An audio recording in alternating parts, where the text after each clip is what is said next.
Faze Bank's latest scandal proves he never left his grifter roots behind. In early 2025, Faze Banks and Aiden Ross aggressively shilled the MLG meme coin to their combined 20 million followers, sending its value skyrocketing overnight. Screenshots show Banks privately dumping his holdings days before the coin crashed 98%, leaving retail investors holding worthless bags. When confronted, Banks blamed Ross in a since deleted tweet storm, claiming he was just a promoter, despite blockchain records linking him to the developers' wallets. This wasn't Banks' first rodeo with crypto. Back in 2021, he was implicated in the Save the Kids token scam that got Faze members suspended. What makes the MLG scheme particularly shocking is the timing. We've seen this constant pattern of content creators hyping unsustainable ventures, cashing out early, then playing dumb when they collapse. The SEC still never looks into shit like this, but crypto sleuths have compiled damning on-chain evidence. Like, we see this shit, bro. Like, there's literally Twitter profiles dedicated to rug pulls. Meanwhile, Ross claims Banks threw him under the bus, which I think is true. He's just trying to save himself and cope out. It's just a very familiar refrain from those who've worked with Banks, I think. And it's just a textbook of how he acts, man. When the heat comes, he's always the last one holding the match. Long before crypto scams, Banks built his fortune exploiting underage gamers. From 2015 to 2017, FaZe Clan secretly operated CSGO Wild, a skin gambling site that generated millions by targeting minors. Leaked email shows Banks personally approving marketing strategies like sponsoring teen YouTubers and running constant promotions for it. The site used psychological tricks, fake near-win animations, rigged odds against new players, all while skirting gambling laws by dealing in virtual items. When journalists exposed the operation in 2016, Banks initially denied ownership before admitting it under legal pressure. No charges were filed, but the scandal forced Valve to crack down on skin gambling industry-wide. Former FaZe member Faze Tico would later testify that Banks bragged about using gambling profits to fund the clan's lavish lifestyle. Perhaps most damning, CSGO Wild continued operating for a full year after Banks publicly claimed to have shut it down. This 2-year scheme established Banks' modus operandi: identify legal gray areas, exploit them ruthlessly, then feign ignorance when caught.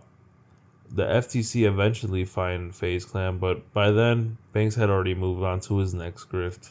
The 2019 Tfue lawsuit ripped the mask off FaZe Clan's exploitative business model. Leaked contracts revealed Banks had bound the star gamer to an 80-20 revenue split while forbidding outside sponsorships. Text messages show Banks threatening Tfue when he tried to renegotiate. "We made you, we'll bury you." Internal documents prove FaZe routinely signed minors like 12-year-old High Sky to similarly predatory deals, violating COPA laws. Former members described a cult-like environment where Banks would pit recruits against each other for his amusement. The lawsuit also exposed FaZe's sponsor funnel using players' social clout to shill questionable products. But I think that really just the Tfue situation is crazy, man. To be fucked over 80-20, to be the hottest streamer out, and Banks does you like that, man? Man, it cannot feel good to be in a camp like that.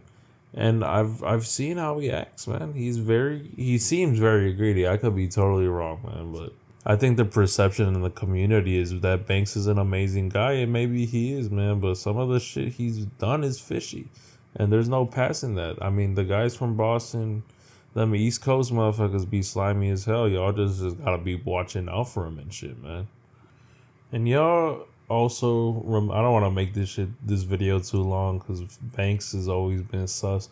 I low-key fuck with bro. I used to fuck with bro because I used to, watch Faze consistently. I can't be the only guy when I was a tater tot consistently watching Faze, and all the guys OG NY videos. Those were hard, bro. I ain't gonna lie. But y'all remember that bar case? He went to the bar, he was talking shit, and then he tried to like turn it. And man, that bar got fucking riddled with negative reviews, brother. Like riddled. Our top story here at 4 o'clock, a bar backlash after social media influencers' downtown encounter goes viral. A couple with a huge social media presence has targeted a popular Cleveland bar after they were involved in a fight there over the weekend. Yeah, Alyssa, Violet, and Ricky Banks claimed they were roughed up for no reason at the Barley House. Until now, the restaurant has said little, but Paul Orlowski reviewed some security tapes this afternoon, and the claims appear to be far overblown. Absolutely. The tapes are very telling. We'll show them to you folks here in just a second. The problem is all kinds of claims were made by Violet and Banks on their very, very popular social media site. Millions of followers, simply put. Many adore the couple and believe anything they post. What they didn't post are the tapes that you're about to see and that refute the claim that they did nothing aggressive. There wasn't an aggressive bone in my body all night. This happened out of nowhere. I'm speechless. I don't know what to say. I know I just said a million things, but I don't know what to say. That is Ricky Banks, claiming a broken finger he got from punching a bouncer during an altercation that he had nothing to do with. Stop in Cleveland! And this is his girlfriend, Alyssa Violet, who claims she got a black eye and fat lip from a Barley House employee. Tapes tell the tale. This is Ricky in a restricted area. A bouncer asks him to go upstairs. His reaction is anything but calm. You seem the guy with the hat. Way upright. You could see him like. See him waving his hands there, taunting. Getting aggressive. He wanted to wait for Alyssa, who was in a woman's room. Things got ugly. As they're escorted to the main floor, bouncers are escorting Ricky on the steps. Alyssa, with a hat, is riding on the back of a bouncer. Eventually, you see Ricky walking out on his own, disproving his claim that he was nearly choked out by the bouncer. Outside, it got uglier, but in large measure by the couple pointing cell phone cameras at other customers. Alyssa has the bright light. He comes up here to grab his girlfriend. Alyssa jumps right in his face. He swipes the camera out of her phone, and that guy's girlfriend punches her. Now, Ricky comes out of nowhere and starts pounding this guy in the face from behind. Totally cheap shotting him. You're going to try and destroy somebody's business thinking you can do that before they even have a chance to come out and talk to you and discuss the situation. But yeah, it's crazy. They clapped back right after folks said that, and you know, yeah, bro. Anyways, that's just added on to his weird behavior, man. Hope y'all enjoyed this short little video, as if my videos aren't already fucking short.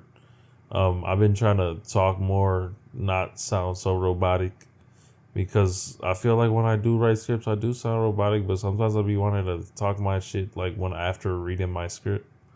But yeah, I'm just the guy who likes to go by the script. Anyways, have a good one, y'all.